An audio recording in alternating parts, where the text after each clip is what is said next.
Terlihat di suatu lapas yang mirip Nusa Kambangan, sebuah pertandingan antar napi. Dialah Andi, seorang napi yang selalu dijadikan sebagai taruhan oleh teman-temannya. Dan kini ia pun mengalahkan lawannya yang bertubuh lebih kekar darinya. Hadiah yang ia dapatkan adalah coklat Dairy Milk, versi anime ya. Sampai para napi pun kini berbaris melihat kedatangan napi baru yang bernama Hyobu Kyusuke. Ia pun disambut oleh kepala sipir di pulau penjara khusus Esper yang bernama Deadlock. Diketahui dia berasal dari anggota organisasi kriminal Pandra. Atmosfer keakraban nampaknya tidak ada, di mana Hyobu mengatakan, bukan berarti kami mau merekrut orang sepertimu yang tak bisa menggunakan ISP. Ya, kepada Pak Kepala dan asistennya. Mendengar itu asisten sipir marah, lalu mencabok Hyobu. Ya, di Deadlock tidak diperbolehkan menggunakan kekuatan. Andy pun menenangkan asisten sipir.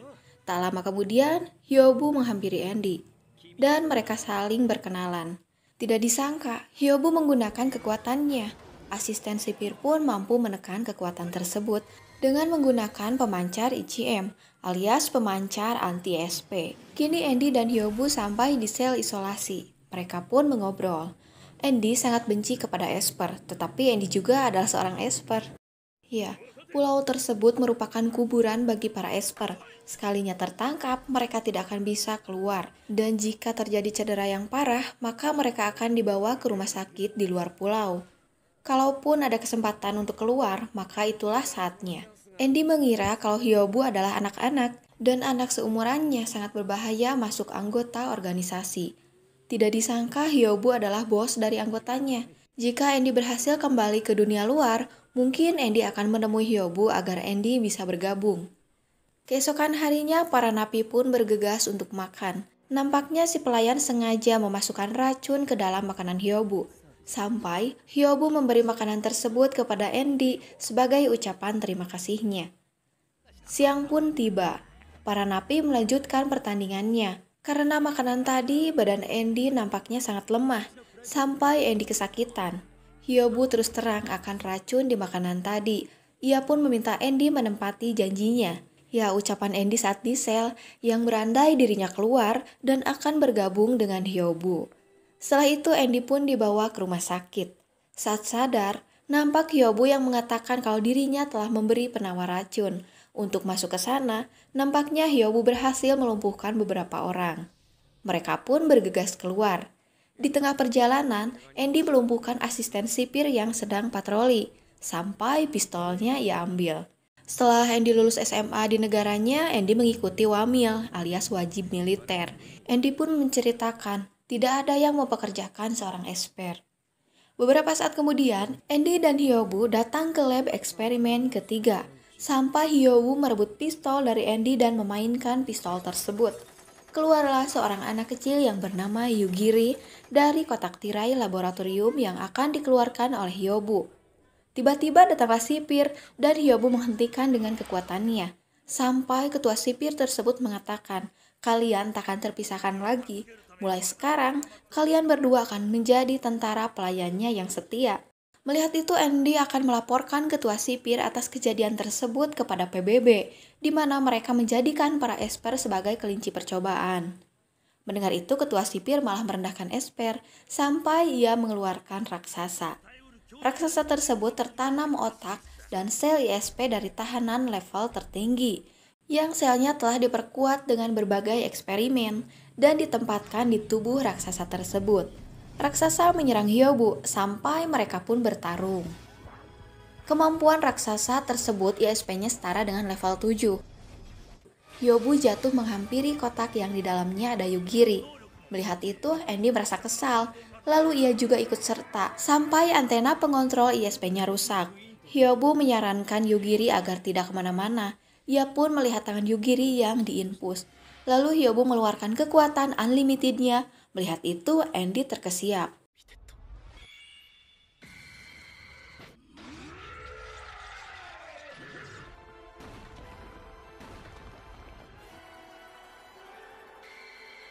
Sampai raksasa lenyap oleh kekuatan unlimited tersebut. Sementara Andy menghampiri Yugiri, di mana muncul Momotaro dari gumpalan daging si raksasa.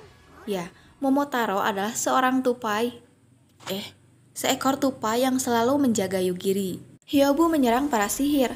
Tempat tersebut hancur dan Hyobu pun menghentikan kekuatan unlimitednya. Mereka berjalan ke dermaga. Sampai Andy terkesiap melihat kamuflase dari kapal besar yang berada di depannya. Magi pun menghampiri mereka.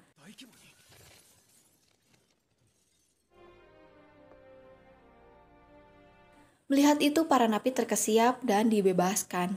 Hyobu mengajak Andy agar ikut bersamanya.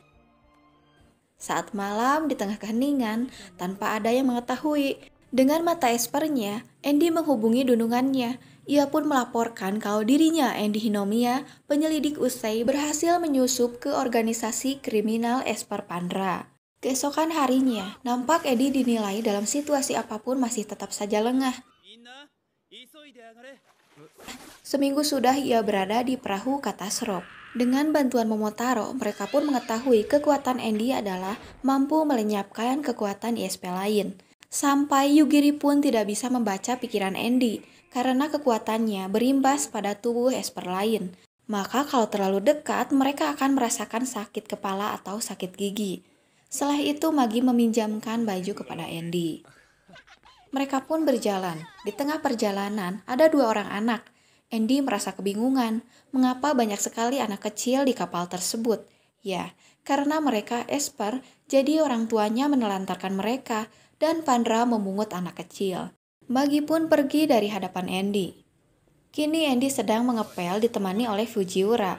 Mereka pun mengobrol. Malam telah tiba, terlihat Andy yang sedang mengobrol dengan dunungannya menggunakan mata Espernya. Apapun yang Andy yakini, semua orang di kapal tersebut tergabung dalam organisasi kriminal Esper yang paling ditakuti, juga termasuk berbagai aktivitas ilegal. Kembali ke Hyobu, ia terlihat menjaga kesehatannya dan menjauhi sake. Magi tidak percaya kepada Andy. Selama ISP tidak mempan, mereka tidak bisa mengidentifikasinya lewat telepati atau psikometri. Sampai Hyobu pun memutuskan untuk mengajak Andy pada operasi selanjutnya. Di pagi hari mereka melanjutkan perjalanannya, sampai mereka tiba di sebuah kota. Melihat itu Andy terkesiap karena itu semua hasil curian dari Museum Louvre. Hyobu mengatakan kepada Momiji kalau mereka akan mengabari rekannya dan mereka akan transaksi. Mendengar itu Andy lagi-lagi terkesiap. Sampai mereka melanjutkan perjalanannya.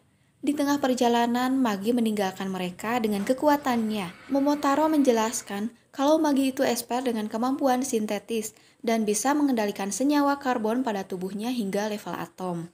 Di sore hari setelah kepergian Momiji dan Fujiwara, Andy pun disuruh pergi oleh Hyobu. Di jalan ia pun mendapatkan petunjuk untuk ke suatu tempat. Sesampainya di sana, ia pun melihat Fujiwara yang sedang menjerit sampai suara Andy hilang. Sementara itu terlihat Magi dan Momiji yang sedang bertarung.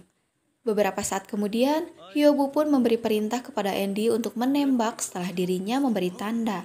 Sementara Fujiwara bertugas untuk memberi kabar terbaru mengenai situasinya karena Fujiwara adalah pemanipulasi suara, di mana Fujiwara bisa mendengar pembicaraan jarak jauh. Saat malam, Hyobu sedang berbincang dengan teman lamanya. Sementara Andy tengah bersiap. Ia sangat sulit melakukan tugasnya, di mana ia teringat saat mengetahui kalau Hyobu mampu mempertahankan wujud mudanya dengan menggunakan ISP untuk memanipulasi telomer yang terkait pada proses penuaan. Yang belum tahu, telomer adalah ujung kromosom pada rantai DNA.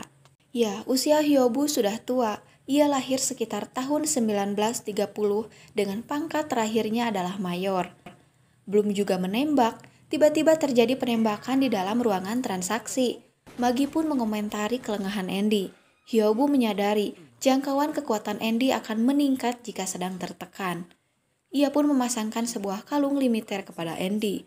Mereka pun dikagetkan saat mengetahui kalau lawan mereka adalah sebuah boneka buatan yang telah dimodifikasi. Sementara yang asli, ia adalah Esper level tertinggi. Ia memakai ISP untuk melindungi anggotanya, sambil merencanakan cara membunuh Hyobu jika ada kesempatan. Ya, tetapi Andy berada di atas Hyobu, alhasil kekuatannya menjadi sia-sia. Hyobu menjadi mayor seperti Carlo dengan cara Hyobu sudah pernah mati. Karena mati, ia dapat kenaikan 2 pangkat sekaligus.